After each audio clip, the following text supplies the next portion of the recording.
Et salut, c'est Thierry. Aujourd'hui, je te propose de réaliser ta propre bibliothèque de profils mécano-soudés que tu pourras réutiliser pour tes constructions soudées.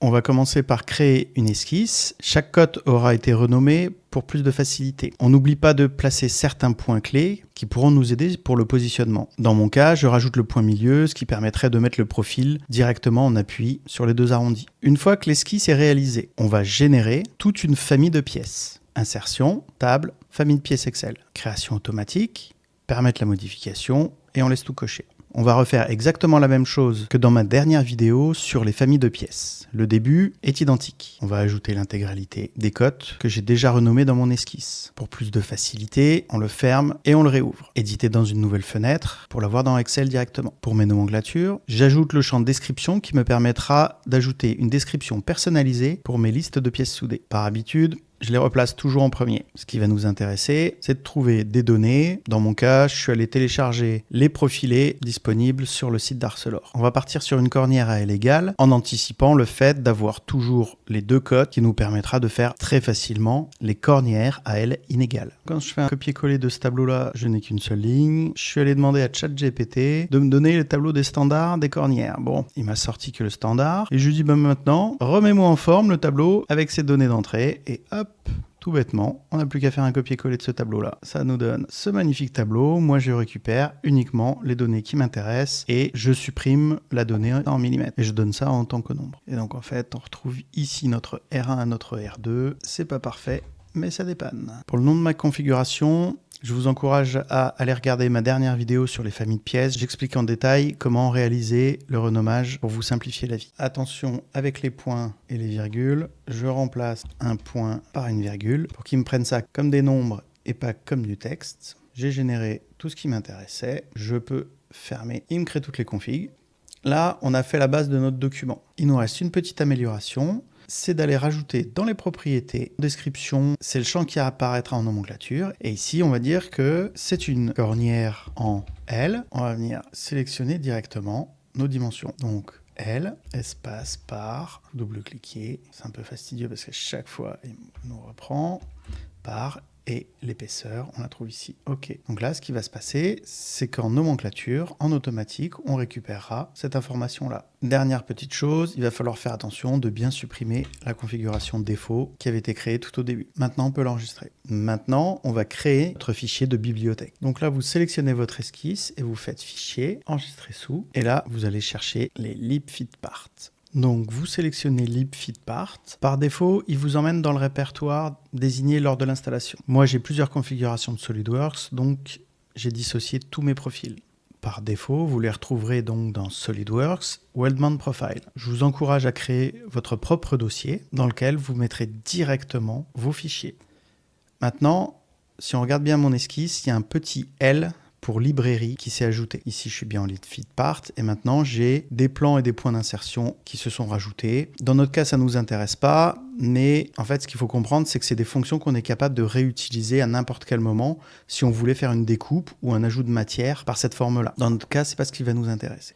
Dans un premier temps, ce qu'il va falloir redéfinir, c'est les chemins par défaut de vos constructions avec les profils de construction soudée. Il va falloir éditer la liste ou les rajouter. Ici, moi je vais venir rajouter ce qui m'intéresse, donc mes profils. Maintenant, on va ouvrir et on va créer une conception mécano-soudée avec nos normes en cornière égale et on va pouvoir définir du 50 par 5.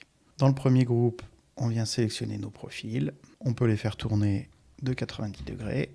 Comme ça, on les aura vers le haut. On peut ajouter un nouveau groupe. Donc là, on a notre groupe numéro 2. On fait un groupe par pied. On réoriente à chaque fois. On fait un nouveau groupe et on change, on crée un nouveau groupe. Et ici, on va le tourner de 90 degrés. Ok.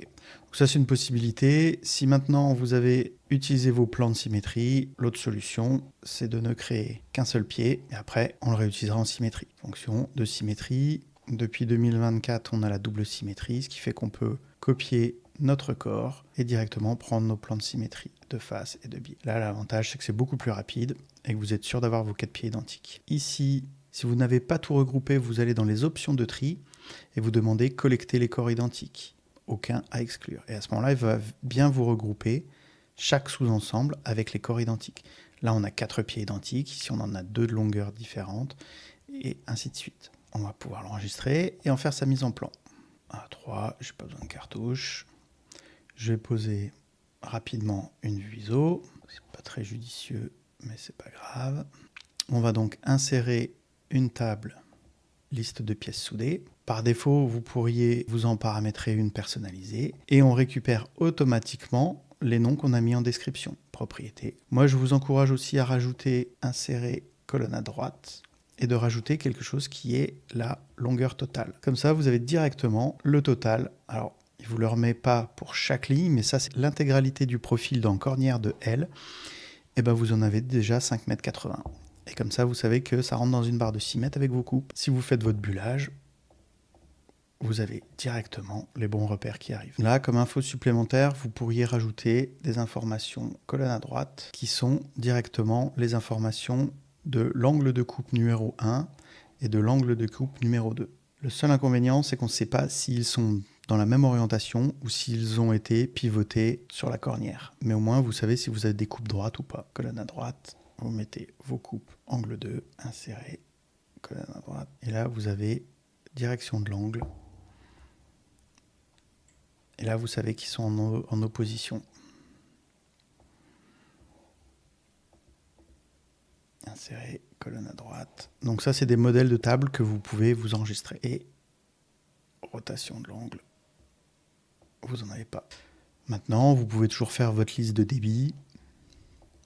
Vous insérez, donc vous regardez votre table, vous prenez votre vue de dessus, vous voulez voir seulement ce corps-là, vous validez, vous le mettez dans le sens qui vous intéresse et vous pouvez directement le coter. Attention avec les arêtes, on est bien à 800 comme ça. Vous pouvez toujours vous projeter une vue pour vérifier que vous êtes bien dans le sens de la cornière. Bon, bah moi dans mon cas, je suis dans une vue américaine parce que j'ai pas encore paramétré mon SolidWorks 2025. Et on pourrait remettre des codes de dimension pour vérifier et indiquer qu'on est bien sur de la cornière, mais il n'y a pas de doute puisque on a des modèles qui sont bien faits. Vous pouvez modifier la taille 1/10, votre vue, nomenclature.